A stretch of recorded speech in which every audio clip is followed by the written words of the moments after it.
Primeiro, quem é o hacker? Muitas vezes ele está dentro da sua empresa.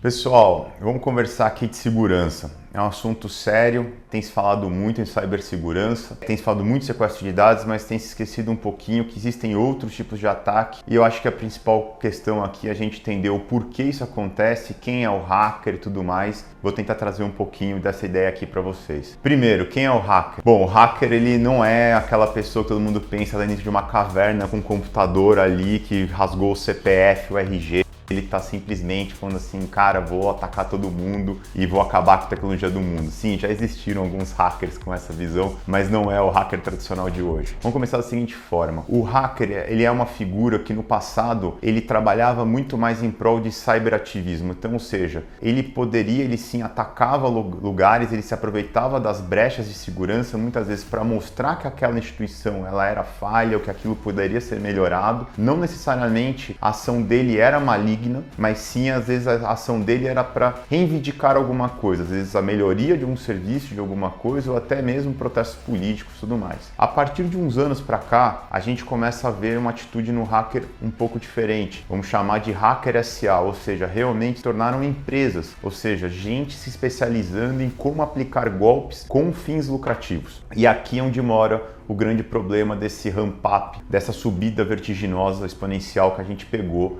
dos ataques cibernéticos. Por quê? A partir do momento que a gente começou a mexer com dinheiro, que o hacker descobriu que ele poderia realmente ganhar dinheiro com isso, a gente começou a ter instituições criminosas que estão realmente vendendo golpes, ou seja, isso é o grande problema. Você tem uma escala muito grande, às vezes o ataque que você está tomando ali, um phishing, um spam, um sistema para roubar sua senha, para conseguir acessar seu banco, ele na verdade não está sendo aplicado por aquele que foi o desenvolvedor daquele código malicioso, e sim por uma rede enorme de pessoas que estão simplesmente comprando um golpe e executando. Então isso deu uma escala muito grande e por isso que a gente tem ouvido falar muito de casos. Outra coisa que acontece, como eu disse, o hacker não é aquela pessoa que está ali escondida numa caverna. Muitas vezes ele está dentro da sua empresa, muitas vezes ele está dentro de uma corporação grande.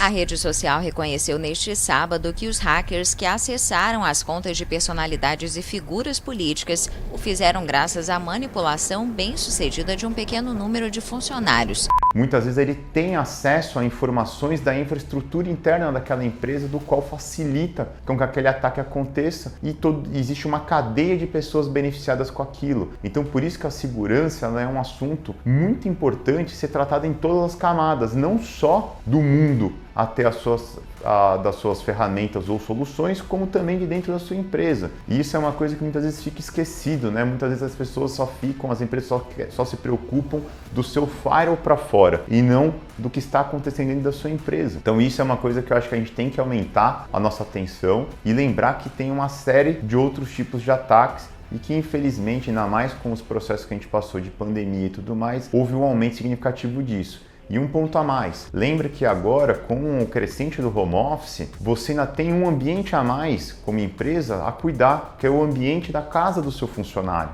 Porque ele também pode ter problemas ali de segurança, do qual vão criar sim um acesso livre para que todos esses malwares e hackers consigam chegar aos seus sistemas. Acho que segurança é um assunto que vai muito mais além do que simplesmente os ataques de ransomware, ou seja, de sequestro de dados, mas eles também têm uma característica do qual a empresa tem que se preocupar e tem sim que procurar gente profissional, porque a gente está falando de uma inundação muito grande de atacantes contra pessoas defendendo esses ambientes. Então procure sim sempre uma empresa profissional, como a Penso é um exemplo de uma empresa especializada nisso, que pode te ajudar a resolver esses problemas, até mesmo da sua segurança interna, do qual no momento que a gente traz o seu serviço, por exemplo, para a nossa nuvem, então você quer saber um pouquinho mais sobre segurança, como se defender, como manter o seu ambiente seguro, pode procurar a Penso, que a gente vai ter prazer em te ajudar. Deixa com a gente que a gente resolve.